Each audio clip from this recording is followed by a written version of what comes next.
Bismillahirrahmanirrahim. Alhamdulillahil qail kuntum khaira ummatin ukhrijat lin-nasi ta'muruna bil ma'ruf wa tanhauna 'anil munkar wa tu'minuna billah. Al-ayah. Wassalatu wassalamu ala Rasulillah la haula wala quwata illa billah. Amma ba'du. Yang saya hormati Bapak Direktur GTK Dirjen Pendis Kementerian Agama Republik Indonesia Profesor Dr. Suyitno MAG. Yang saya hormati Bapak Kasubdit S Bapak Dr. Kastolan SPD MSI. Yang saya hormati teman-teman dari KASI pada bidang pendidikan madrasah kantor wilayah Kementerian Agama Provinsi Jawa Timur yang hadir pada kesempatan ini, segenap pengurus MGMP Kimia Provinsi Jawa Timur yang saya hormati, narasumber tak lupa pada Bapak Dr. Muhammad Abdul Qadir Marto Prawiro MS PhD dari ITB yang saya hormati, para peserta diklat virtual nasional, para guru-guru kimia, madrasah aliyah, SMA, SMK yang mungkin sempat bergabung se-Indonesia yang hadir pada kesempatan ini yang saya banggakan. Puji syukur kehadirat Allah Subhanahu wa taala kita aturkan atas segala limpahan rahmat, taufik dan hidayahnya. Pada siang hari ini kita bisa mengikuti acara pembukaan diklat virtual nasional MGMP Kimia MA Jawa Timur bekerjasama dengan FNIPA ITB dalam keadaan sehat walafiat. Salawat dan salam mudah-mudahan tetap tercurahkan kepada junjungan kita Nabi besar Muhammad SAW yang telah memberikan bimbingan nasihat pada kita sekalian melalui ajaran yang benar, yakni Ad-Dinul Islam. Bapak Ibu hadirin yang saya hormati, bicara masalah pendidikan tentunya kita tidak akan pernah ada habisnya, tidak akan pernah ada bosannya, karena pendidikan itu adalah dinamis, selalu menarik untuk dikaji, selalu ada masalah yang terus harus kita selesaikan dan kita carikan solusinya, baik itu terkait dengan masalah kualitas, masalah kesejahteraan, terlebih masalah sarana prasarana, termasuk kompetensi guru. Ini terus selalu perlu untuk kita tingkatkan. Ini. Oleh karena itu, pendidikan itu adalah berkembang terus-menerus sesuai dengan tuntutan zaman yang ada.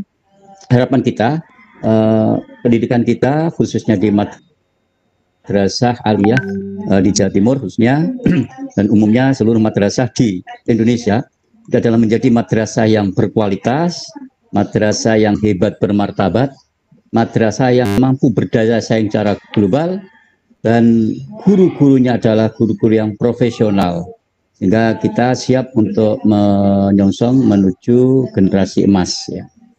Guru yang profesional, sebagaimana dalam Undang-Undang Guru dan Dosen ada 4 kompetensi yang harus dimiliki, yaitu kompetensi pedagogis, kompetensi akademis, sebagaimana yang saat ini akan didiklatkan ini dalam rangka untuk menganalisis materi-materi esensial, ya. Untuk memilih materi-materi esensial, mana materi-materi yang esensial, mana materi-materi yang mungkin pengembangan dan sebagainya. Kemudian kompetensi pribadian dan kompetensi sosial. Namun realitanya Bapak Ibu yang saya hormati, problem guru ini masih banyak. Ya.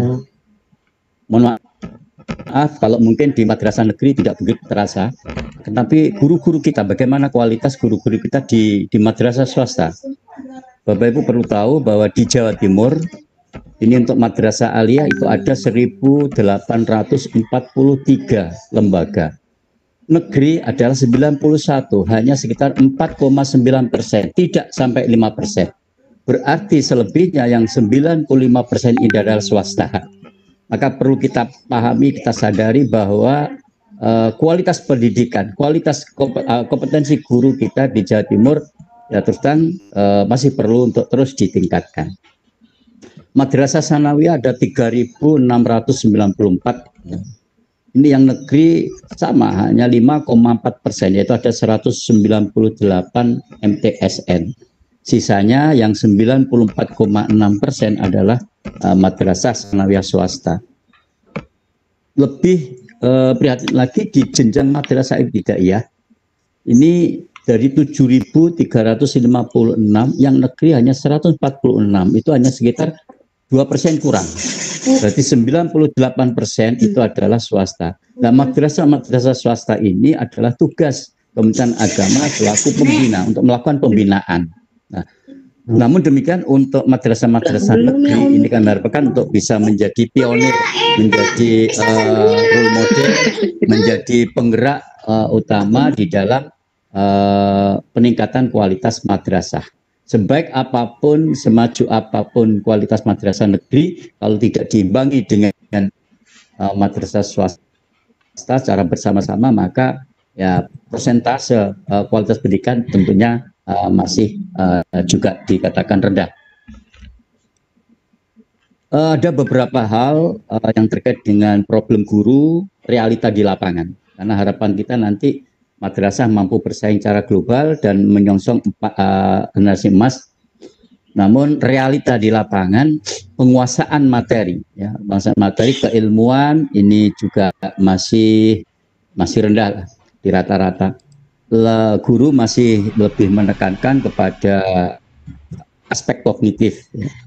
Kemudian penggunaan metode pembelajaran juga masih berpusat pada siswa. Artinya siswa belum benar-benar merdeka belajar. Kemudian penggunaan media, sarana, dan sumber belajar ini juga belum memadai, termasuk penguasaan IT ini juga masih lemah. Pandemi COVID ini barangkali akan memacu kita, ada sisi positifnya, kita mau tidak mau kalau ingin eksis sebagai guru maka harus bisa menguasai atau memanfaatkan IT. Gitu. Jadi memang kadang-kadang kita perlu dipaksa dulu gitu. Kemudian penguasaan keterampilan penilaian pembelajaran. Loh, kalau proses saja sudah ada hambatan, ini mesti terkait dengan bagaimana keterampilan penilaian pembelajaran ini juga masih kurang. Dan ini rendahnya minat baca. Ini terus terang kita akui guru-guru kita ini terutama yang di swasta, walaupun dia sudah sertifikasi, ini minat bacanya juga masih ya, sementara masih baca WA yang sergap gitu ya. Nah, sekarang mulai ada virtual class ini cukup menarik untuk kita kembangkan. Kemudian guru merasa dirinya sudah merasa baik apa istilahnya mengajarnya. Nah, ini asumsi ini akan sangat menyesatkan dan berbahaya. Kalau ada guru punya perasaan bahwa saya bisa mengajar, saya sudah bisa mengajar dengan baik. Ini adalah asumsi yang akan membahayakan dan akan menurunkan kreativitas. Yang jelas kalau guru sudah merasa seperti itu, merasa puas, tidak akan punya motivasi untuk berkreasi lagi. Padahal guru dituntut untuk efektif, efisien. Nah, inilah maka saya ucapkan terima kasih kepada segenap pengurus MGMP Kimia MA Jawa Timur dengan adanya kegiatan ini dalam rangka untuk meningkatkan kompetensi dan mengajak pada guru-guru bersama yang lain di Jawa Timur khususnya dan mungkin di Indonesia pada umumnya. Kenapa harus guru yang harus selalu menjadi sorotan gitu ya? Karena guru secara terus-menerus harus secara terus-terus meningkatkan kompetensi dan kinerjanya. Karena guru memiliki apa istilahnya peran yang sangat strategis di dalam membangun generasi milenial ini. Jadi sebagaimana tugas guru dalam PMA nomor 38 tahun 2018 di sana adalah tugas guru adalah mengajar, kemudian guru mendidik, kemudian membimbing, melatih dan mengevaluasi. Nah, dunia ini telah berubah, bahkan mungkin terus akan berubah terus. Ini tidak akan seperti hari kemarin. Jadi terus akan berubah sehingga bagi guru yang merasa nyaman selama ini sudah mengajar dengan seperti yang sudah dilakukan itu, maka tidak bisa dia akan mengajar siswa-siswa esok dengan kondisi seperti saat ini. Nah ini maka inovasi di dalam bidang pendidikan ini juga harus terus dilakukan ya. Kemudian terkait dengan peningkatan kompetensi guru, sebagaimana tadi tugas-tugas guru menurut PMA 38 2018, jadi yang perlu kami titipkan ya. Kalau pada saat ini kita akan membahas tentang apa istilahnya materi-materi esensial, maka tugas mendidik ini adalah juga melekat pada diri setiap guru.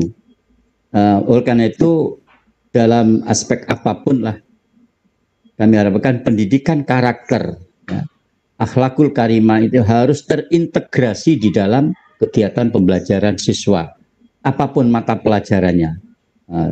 Jadi tidak hanya pada mata pelajaran PKN atau mata pelajaran agama saja atau akidah akhlak saja, termasuk di mata pelajaran kimia kami harapkan pendidikan karakter akhlakul karimah itu terintegrasikan di dalam proses pembelajarannya.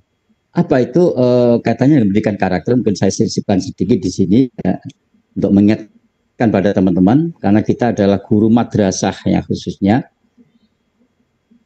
Ada intrapersonal, artinya di dalam diri siswa kita itu harus kita tanamkan olah pikir, literasi. Gitu.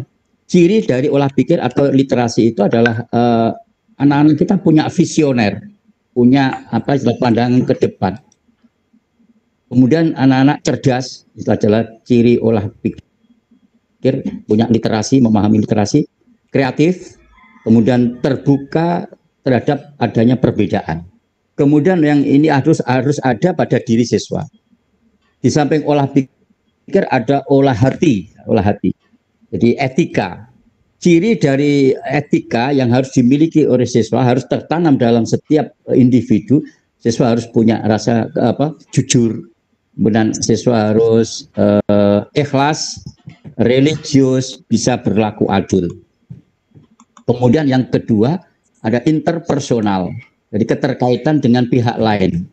Maka di sini ada olahraga atau apa istilahnya kinestetik, ya. Jadi ciri-ciri dari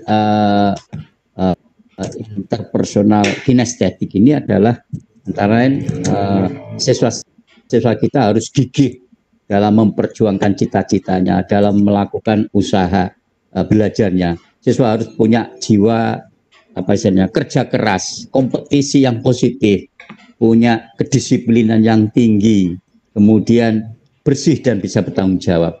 Kemudian yang selanjutnya adalah olah rasa. Jadi ada olahraga, olah rasa. Olahraga berarti yang terkait dengan masalah estetika ya.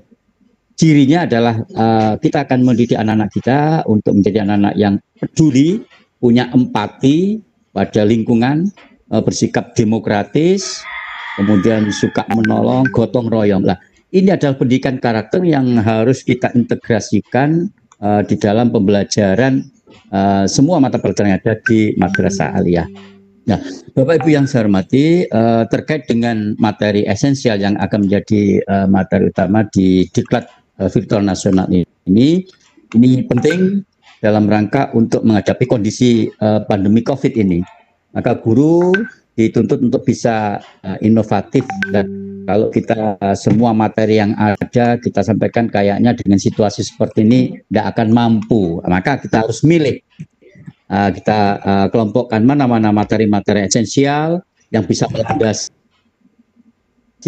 kepada materi perkembangan, sehingga kalau toh ada materi yang tersampaikan itu adalah materi-materi sifatnya pengembangan yang bisa dilakukan oleh siswa sendiri mungkin ya.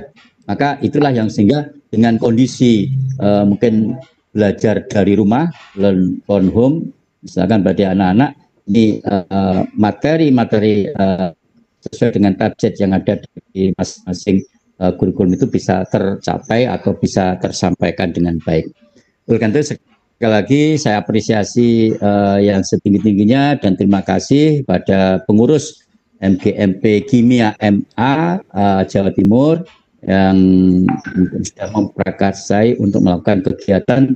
Meskipun kita di tengah pandemi COVID, bukan berarti kita berhenti untuk belajar, bahwa kita berhenti untuk berkreasi dan bahwa kita berhenti untuk inovasi. Walaupun dari rumah kita tetap bisa produktif, yang sesuai dengan harapan pemerintah.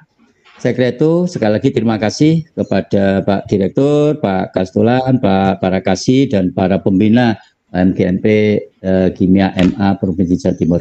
Kurang lebihnya mohon maaf, saya atas nama Kepala Bidang Pendidikan Madrasah ya, Kanwil Kementerian Agama Provinsi Jawa Timur yang baru mohon dukungan, mohon doa restunya, mudah-mudahan kita bisa bersama-sama terus meningkatkan kualitas dan mutu pendidikan madrasah di Jawa Timur. Ihdinas siratal mustaqim, wallahul muwaffiq ila aqwamit thoriq. Wassalamualaikum warahmatullahi wabarakatuh. Waalaikumsalam warahmatullahi wabarakatuh.